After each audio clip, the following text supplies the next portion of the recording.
কি বাকি আছে তোমার এখনো? তোমার কি বাকি আছে বলো? বাপরে কেমন লাগে তো?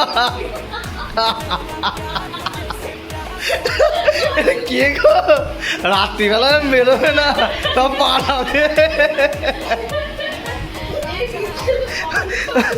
রাত্রিবেলায় বেরোবি না দেখি, ভূতের মতো লাগছে তো একদম।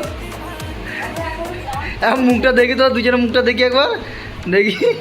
আর এদের যদি চিনতে পারো ঠিক আছে, তা অবশ্যই কমেন্টে জানাবে যে এরা কারা, ঠিক আছে? সব থেকে ভালো লাগে আমার ভাইকে, দেখো ডেঞ্জারাস লাগছে ও, কাতার লাগছে। আচ্ছা ভাই, আচ্ছা এরকম এরকম অবস্থা তুমি ঘুরতে পারলে তোমায় 100 টাকা দেওয়া হবে, কি বলছো বলো? হ্যাঁ, খাতারনাক লুক লাগছে।